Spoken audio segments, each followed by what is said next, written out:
ගමකට ආසන්නව පිහිටි ගුහාවක භයංකාර යක්ෂයෙක් වාසය කරා. හැම රාත්‍රියකම මේ යකා ගමට එන එක පුරුද්දක් කරගෙන තිබුණා. ඒ නිසා ගම්වැසියෝ වෙලාසනින්ම තමන්ගේ හිවිස්වලට වෙලා සැඟවිලා බලාගෙන උන්නා. හැබැයි ඉතින් මේ යකා ටිකක් මෝඩයි. ගම්වැසියෝ යකාව රැවටීම සඳහා එයාලගේ දොරේ යක්ෂයෝ හෙට එන්න කියලා ලියලා තියෙනවා. යක්ෂයා ඒක කියවලා අනේ අද නෙවෙයි හෙටනේ එන්න තියෙන්නේ කියලා ආපහු හැරිලා යනවා. ඒ නිසා යකාට කවදාවත් නිවසකට නම් ඇතුල් වෙන්න උනේ නැහැ. ගමේ හිටියා හරිම අහංකාර බිරින්දෙක්. ඔහු කාටවත්ම පොඩ්ඩක්වත් කයුම්නේ නැහැ. මේ අහන්නේ අපි මේ ගමට අලුත්නේ. ඒ නිසා ගම්වැසියන්ගේ කීමට ඇහුම්කන් දීලා යක්ෂයෝ හෙට එන්න කියලා අපේ දොරේ ලියමුද? දැන් රැ වෙලා යස්සේ ආවත් මම කාටවත් බය නැහැ. මම ඔය මිත්‍යා කතා විශ්වාස කරන්නේ නැහැ. ඉදා ගන්න. තාක්කු වෙලා දැන්. ඔහු තම භාර්යාවට එහෙම කියලා නිදාගන්න යන්න ගියා. මේ ගම්වැසියෝ මගේ ඉවසීම සීමාව පන්නලා තියෙන්නේ දැන්. හැමදාම හෙට එන්න කියනවා. මම කොච්චරනම් ඇවිදින්නද මගේ බඩකින්න නෙවෙන්න.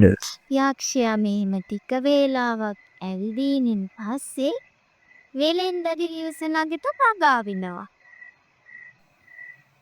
හෝ මේන් තියනවා එක දෙයක්. මේකේ මොකවත් ලියලා නෑ. තට්ටු කරලා බලමු. මට අදවත් බඩ පුරව ගන්න පුළුවන්. අනේ විච්චර රැවිලා කවුද මේ? ඒයි ඔයා පොඩ්ඩක් ගිහින් බලන්නකෝ කවුද ආවේ කියලා. කවුද මෙච්චර රැ වෙලා මේ දොරට ගහන්නේ?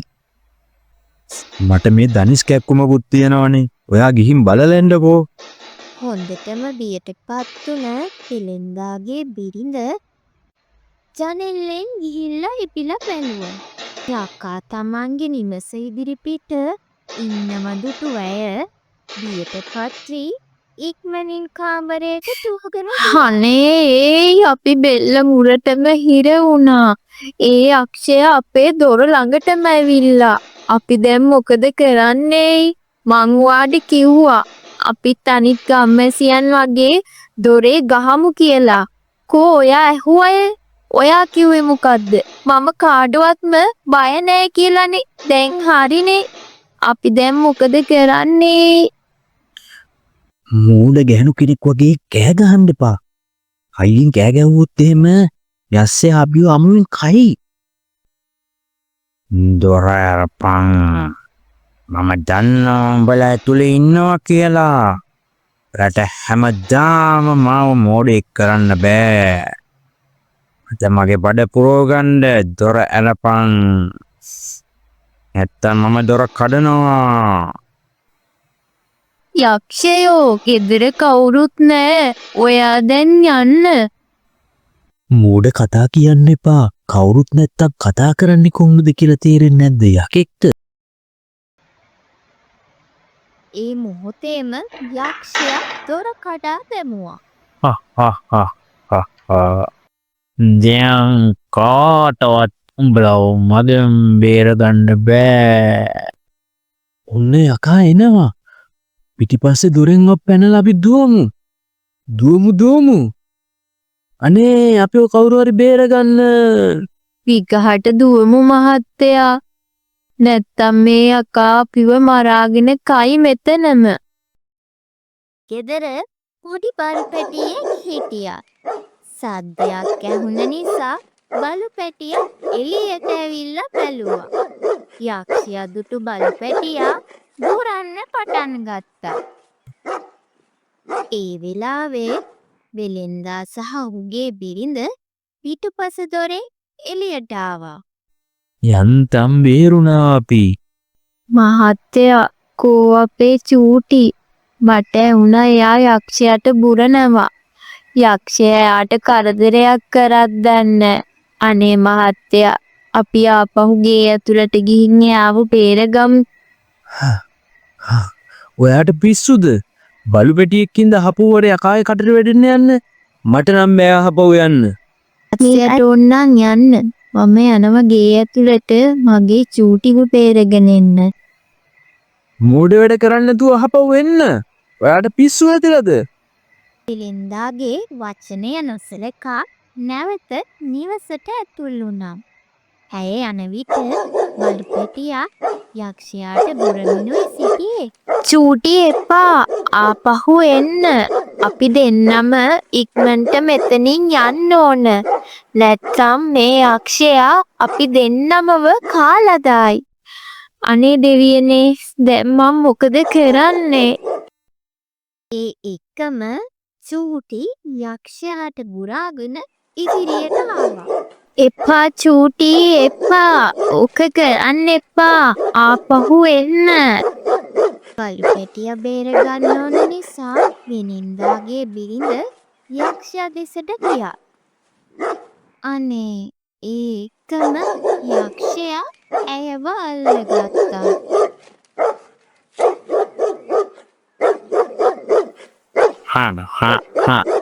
ගොඩකට පස්සේ මට හොඳ කෑමක් හම්බ වුණේ. චූටි ඔයා දුවන්න. ඔයා මං ගැන කරදර වෙන්න එපා. ඔයාගේ ජීවිතේ බේරගන්න පැටියෝ. යක්ෂයා ඇයව අරගෙන පිටත් වුණා. අනේ කවුරු හරි මට උදව් කරන්න. කවුරු හරි මාව බේරගන්න. අනේ මාව බේරගන්න. අනේ අසරණ ඇය දෙස ගම්වැසියෝ බලාගෙන හිටියා.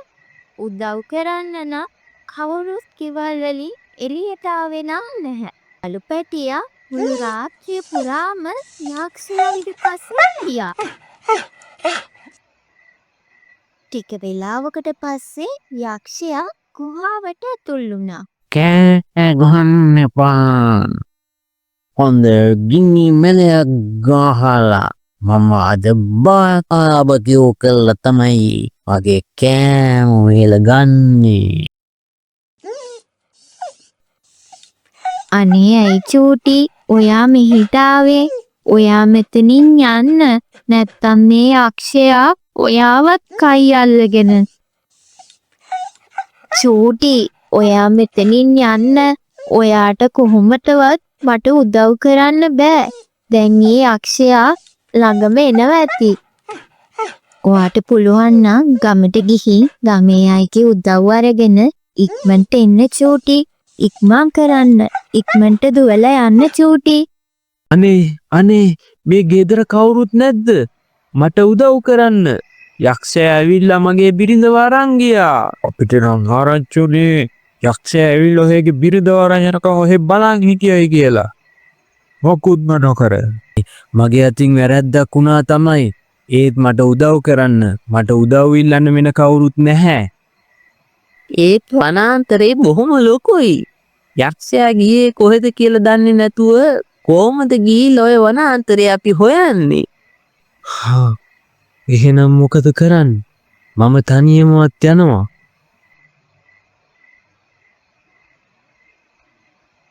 තනියම කමලව පීර ගන්න බැරි බව දැන්නේ චූටි උදව් අරගෙන එන පිටත් වුණා.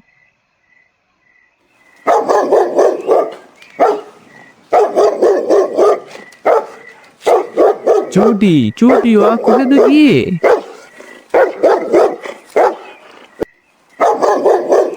මට හිතෙන්නේ යාට මොනවා හරි මට කියන්න ඕන වෙලා වගේ.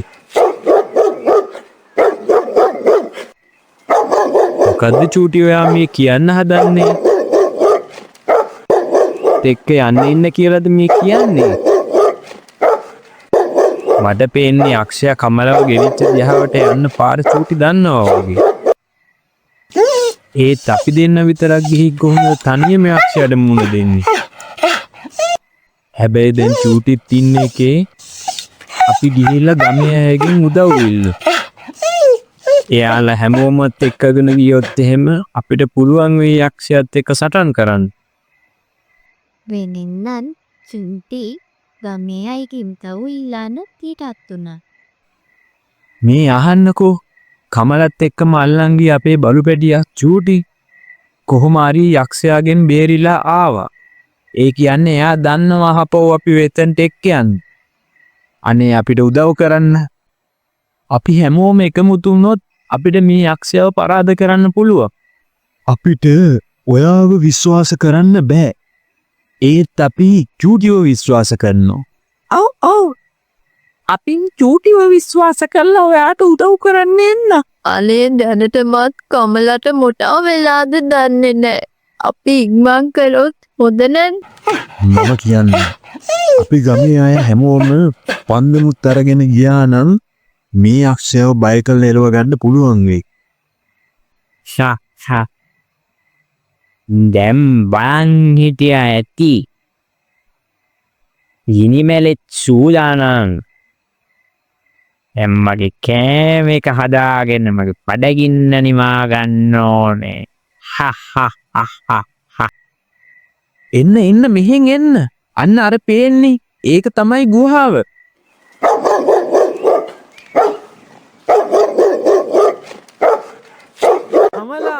කමලා ඔයා කොහෙද ඉන්නේ?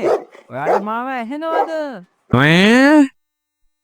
මොකද්ද මේ සද්දේ මගේ බඩ පුරවන්න තව කවුද ඇවිත් තියෙන්නේ අනේ ගොඩක් ස්තුතියි දෙවියනේ.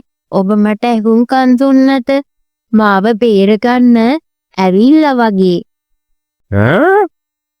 මොකක්ද මේ මහ විශාල එළිය පද්දමේ මොඩේ අම්මෝ මොකද්ද මේ කරන්න හදන්නේ? මොකද මේ මහා ගිනි සේනාවක් ඇවිත් තියෙන්නේ? හන්දන් අරගෙන මේ ගමේ මිනිස්සු නේද? මගේ අඩවියව ගිනි තියලා විනාශ කරන්න සහදන්නේ මුන්.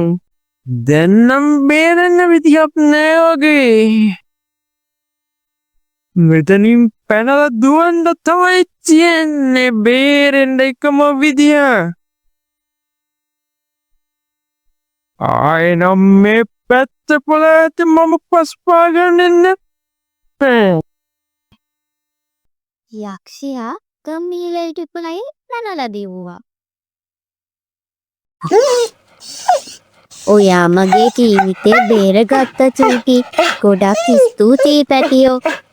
කොහොම හරි අන්තිමේ මට කමලව බේර ගන්න පුළුවන් වුණා. කමලා චූටි මේ ගමේ හොඳ මිනිස්සු හින්දා තමයි මට ඔයාව බේර ගන්න පුළුවන් වුණේ.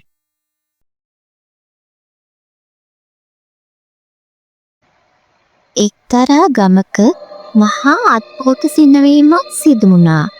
ඒ තමයි හැමදාම රැට කාන්තාවන්ගේ කොණ්ඩය කැපීමට පටන් ගත්තා.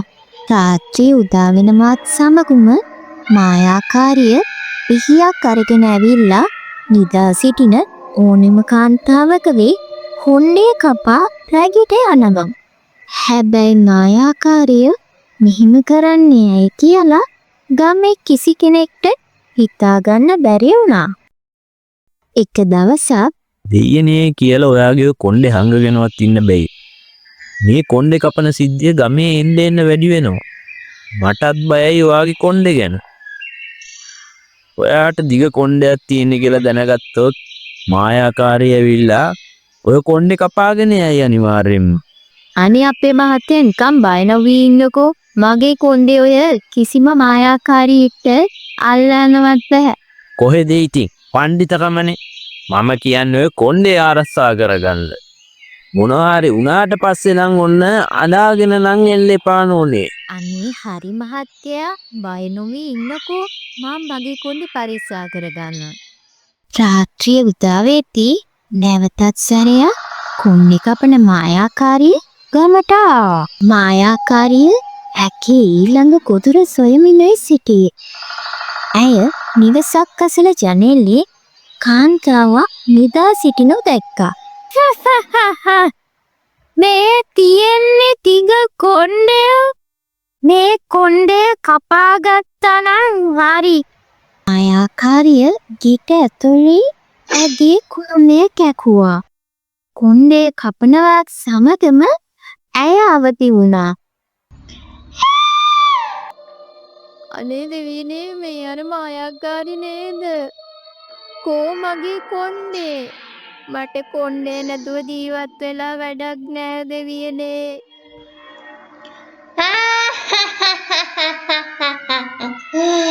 දැන් මේ කොණ්ඩේ අයිති මටයි. මායාකාරිය අඳුරේම නොපෙනී ගියා. කාන්තාවත් ඇගේ පසුපසින් අල්ලා ගැනීමට ගියත් ඇයට මායාකාරිය අල්ලා ගන්න බැරි වුණා. මොකද උනේ සිරිම? කොහෙද මේ මහරෑ දුවගෙන ගියේ? බලන්න දැන් කොච්චර රෑ වෙලාද? අනේ බලන්න මාත්‍යා මගේ කොණ්ඩෙට වෙච්ච දෙයක්. අර මායාකාරි මගේ කොණ්ඩේ කපාගෙන ගියා. මම මායාකාරිගේ පස්සෙන් ආවා. එකපාරටම අතුරුදහන් වුණා. දෙයනේ සිරිම. ඔයාගේ දිග කොණ්ඩේ කොටටම කපලා. ඔයාට රිදුනද? දැන් ඉතින් අපි මොකද කරන්නේ? මේ රෑ මොකක් කරන්නද හොයලා මෙහෙම? දැන් අපි ගෙදර යමු. අනිත් එක මායාකාරී එන්නේ. ඇවිල්ලා අපිට ආයෙ කරදර කරන්න බැරි නෑ. උන් දෙදෙනාම ඉතාමත් දුකින් ගෙදර යන්න පිටත් වුණා. ඊළඟ දවසේ උදෑසන සිරිමගේ කොණ්ඩේ කපාගෙන ගිය ආරංචිය ගමේ ලැව් කින්නක් මෙන් පැතිර ගියා. ගමේ හැමෝම බයෙන් හිටියා ඊළඟට කාගේ කොණ්ඩේ කපයිද කියලා. ඉමලුත් එයාගේ පිරිඳ නිලුපුලිය ගැන බය වෙලා ඉක්මනින්ම ගෙදරට ගියා. සිරිමල් යනකොට නිලුපුලි ඇගේ කොණ්ඩේ පිරමින් සිටියා. දන්නවද නිලුපුලියෝ වෙලා තියෙන දෙයක්? මගේ හොඳම යාළුවන් ටීම් බණ්ඩා. එයාගේ නෝන සිරිමයේ කොණ්ඩේ තීරේ මායාකාරී කපාගෙන ගිහිල්ලා. මං හොඳටම බයෙන් ඉන්නේ ඔයා ගැන. ඒ මායාකාරී මීට උනත් එන්න පුළුවන්. අනේ ඔයාව ගැන එච්චර කරදර වෙන්න ඕනේ. මගේ කොණ්ඩේට මුකුත්ම වෙන්නේ. ඒක නෙවෙයි නෝනේ. මම මේ ආගෙන් අහන්නමයි උන්නේ. ඔයාගේ කොණ්ඩේ දවසින් දවස දික් වෙනවනේ. කලින් කොණ්ඩේ ඔච්චර දිග නෑනේ. ඔයා මුකුත් අලුතෙන් බෙහෙතක්වත් ගන්නවද? ඉතින් අපේ මහත්තයා මං වගේ කොණ්ඩෙට හොඳට සාත්තු කරනවානේ. ඒක නිසා එන්නේ නැති මෙච්චර ඉක්මනට කොණ්ඩෙ දික් වෙන්න. එහෙනම් නෝනේ පරිස්සමට ඉන්න. මම මේ කඩමණ්ඩියේදී මේ ආරංචිය ඇහිච්ච ගමන්මයි දුවන්න ආවේ. ඔයාටත් පරිස්සම් වෙන්න කියන්නේ. මම හීන් බණ්ඩලගේ ගෙවල් පැත්තට ගිහින් බලලා එන්න. මහත්තයා එහෙනම් පරිස්සමට ගිහින් එන්නකෝ. ටික වේලාවකට පසු සිරිමල් හීන් බණ්ඩලාගේ ගෙදරට ආවා. මොකද්ද උනේ හීන් බණ්ඩෝ? මම මේ ආරංචි වෙලා ආවේ මේ පැත්තට. බලන්නකො සිරිමල්යි. ඊරේ කොණ්ඩේ කැපුවෙලා ඉන්න. සිරිමල් ඇඬුව කඳුලෙන් මල්. කහිම හොඳින් නොයිස්. අක්කා ගැන නිතරම සිවිලෙන් ඉන්න. මායාකාරී ඊගාව ගොදුරු කවුරු වේද දන්නේ නැහැ. කැත්ත හීන් බණ්ඩෝ. මාත් නිතරම බයෙන් ඉන්නේ. මං හිතන්නේ මං දැන් ගියොත් හොඳයි. දැන් ඉතින් කරන්න දෙයක් නැහැ. ඔයා සිරිමව හොඳටම බලා ගන්න. සිරිමල් නිලුපුලි ගැන බයෙන් හිටිය නිසා ඉක්මනින් ආපහු ගෙදරට එන්න පිටත් වුණා. රාත්‍රියේ සිරිමල් මිතා සිටින විට විශාල ශබ්දයක් ඇහුණා. ඔහු අවදි වී බලන විට නිලුපුලි දෙන්න සිටියේ නැහැ. නෝනේ ඔයා කොහෙද? කොමේ නිලුපුලියා දී කොහෙවත්ම නැහෙනි. අනේ දෙවියනේ මගේ කොණ්ඩේ. අර නපුරු මායාකාරි කපාගෙන ගියා. අනේ දෙවියනේ කවුද අර කෑ ගහන්නේ? පහළ ගෙවල් මණ්ඩියෙන් නේද සද්ද එන්නේ? මායාකාරී ආයෙත් කාගේ හරි කොණ්ඩයක් කපන් ගිහින් වගේ. කොමේ නිලුපුලියත් පේන මානෙක නැහැ. එළියට ගිහින් බලමු. මොකද මේ කෑ ගහන්නේ? හැමදේම හොඳින්ද? නෑ මහ කරදරයක් වෙලා තියෙන්නේ. අදත් කෑනු කෙනෙක් කොණ්ඩයක් කපන් ගිහිල්ලා. මේකනම් මහ විනාශයක් මටම. අනේ දෙවියනේ නිලුපුලි. මං ඉක්මනට ගෙදර යන්න ඕන.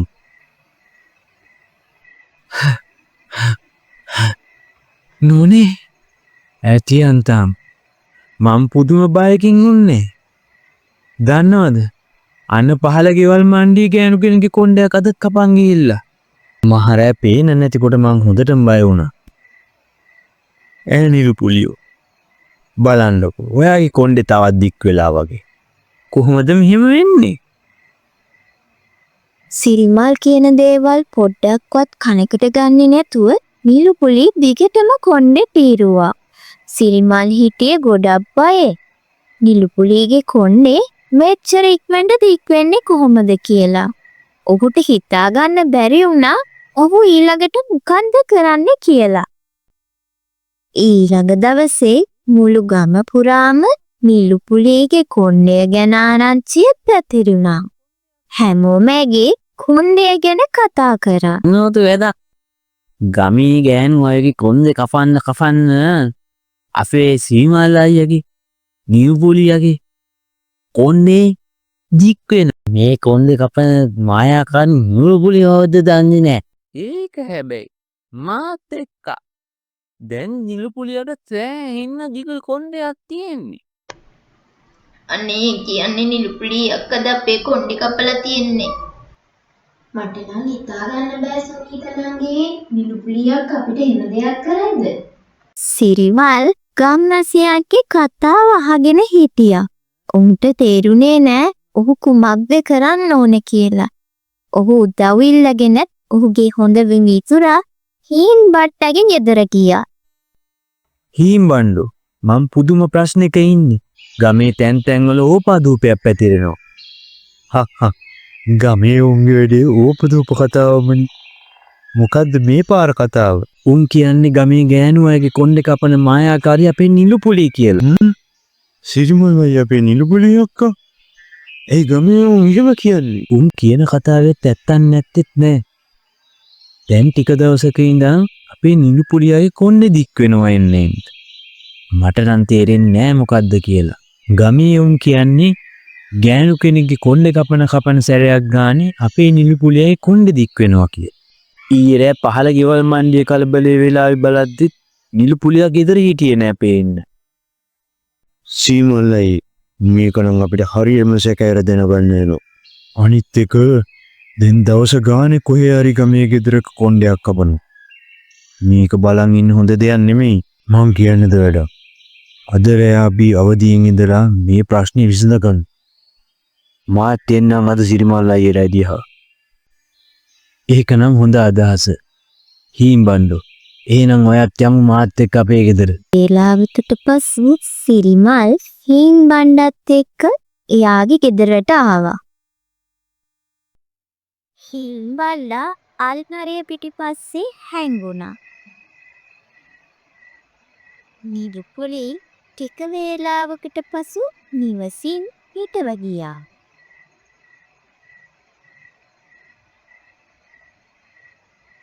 සිරිමල්ලයි නැගිටින්න අන්න නිලුපුලි යක්ක ගියා ගෙදරින් එළියට. මොනවා? මටත් නිින්ද යාගෙන ආවනේ. නිලුපුලියා ගියාද ගෙදරින් එළියට? එහෙනම් අපිත් පිටිපස්සෙන් ගිහින් බලමු. අපි අද මායාකාරීව නවත්තන්න ඕනේ. සිරිමලුත් හීන් බණ්ඩත් නිලුපුලි පස්සේ යන්න පටන් ගත්තා. ටික වේලාවකට පස්සේ නිලුපුලි මායාකාරියෙක් බවට වුණා.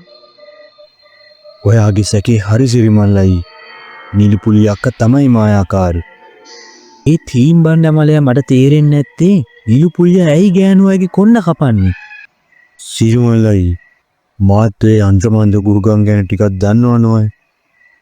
මට තේරෙන විදියට නම් මොකක් හරි මායාකාර ආත්මයක් අක්කට ආවේශ වෙලා. අපි දෙන්න අක්කගේ පස්සෙන් යමු. නැත්තම් අපිට අක්කව මැගෑරි. ටික වේලාවකට පස්සේ මායාකාරී ගෙයක් අඳ නතර වුණා. ඇය වටපිට බලලා ගෙට ඇතුල් වුණා. ගෙට ඇතුල් වුණාට පස්සේ ඇය දැක්කා කාන්තාවක් නිදාගෙන ඉන්නවා. අන්න නිලුපුලිය කර ගෙදරට ඇතුල් වුණා. අපි දැන් මොකද කරන්නේ සිරිමල්ලයි? අක්කා ඔයාට පිස්සු දෙයින් බන්නු. ඒ ඉන්නේ මගේ නිලුපුලි නෙමෙයි යක්ෂණියක් නේ. ඒ සිරිමල්ලයි මේ මායාකාරයෝ කොහොම හරි අද නවත්තන්න වෙනවා. එහෙම නැත්තම් මේ යන විදිහට ගමේ මිනිස්සුන්ගෙන් ඔයාටත් කුටි ගන්න වෙනවා. හරි ඉතින් හීම්බන්න මලයා. දැන් අපි ඉතින් මොකද කරන්නේ මේකට? සිරිමලයි මේ මායාකාරගේ බලේ තියෙන්නේ එයාගේ කොණ්ඩේ. අපි කොහොම හරි ඒක කපලා දැම්මොත් එහෙම අපිට අක්කවත් නිදහස් කරගන්න පුළුවන්. මේ කොහොමද දෙයනේ මලයා ඔය යක්ෂණියාගේ කොණ්ඩේ කපන්නේ අපි? මම මේ වැඩේ කරන්නම් අයියා. මේ ගමන එන්න ලෑස්ති වෙලා මම පන්සලේ හාමුදුරුවෝ දීපු පිරිපැන් බෝතලයක් අරන් ආවා. ඒකින් මට කරදරයක් වෙන්නේ නැහැ. අයියට මායාකාරීජී අවධානය වෙනස් කරන්න පුළුවන් නම් මම මේ වෙලේ කරන්න. මේ තියෙන්නේ මට ඕන විදිහේ කොණ්ඩයක්. අද මට මේ කොණ්ඩේ කපා ගන්න පුළුවන්. සිරිමලුත් හීම්බණ්ඩත් ගෙට ඇතුල් වුණා. නිලුපුලි ඕක නවත්තන්න. මං ඔයාටත් ඔය කොණ්ඩේ කපන්න දෙන්නේ නැහැ. නෙවෙයි මම මායාකාරියක්. මට තව කොණ්ඩේ ටිකයි ඕන.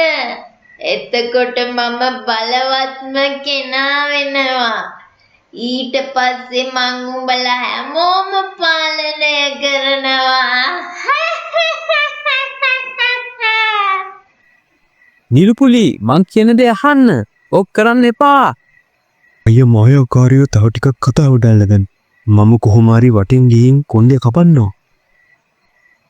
ඔවුන් කතා වුණ පරිදි සිරිමල් මායාකාරීව කතාවට අල්ලගත්තා. මායාකාරී වහම ඕක නවත්තනවා. නැත්තම් මං ඔබ අද මරනවා. අනේ යට කිචි මිනියෝ මාව නවත්තන්න උඹලාද කාටවත්ම බෑ. ඒ අතරේ හීම්බණ්ඩා හොරෙන්ම පිටුපසින් ඇවිල්ලා මායාකාරගේ කොණ්ඩේ කපලා දැම්මා. මේන්ට මායාකාරගේ මහලොකු කොණ්ඩේ. දැන් මෙයාගේ සෙල්ලම් ඔක්කොම ඉවරයි. අනේ මගේ කොණ්ඩේ මාව පිච්චෙනවා වගේ. උඹලා මට මොකද්ද මේ කරේ? මායාකාරිගේ කොණ්ඩේ කැපුවත් එක්කම මහා ගිනි ජාලාවක් ඇවිල්ලා මායාකාරි දැවිලා අළු වෙලා ගියා. නිලුපුලි මම හිතුවේ මේ මායාකාරී සදාටම ඔයාව අරගෙන ගියා කියලා. ඒත් අපිට අන්තිමේදී කොහොම හරි ඔයාව බේරගන්න පුළුවන් වුණා.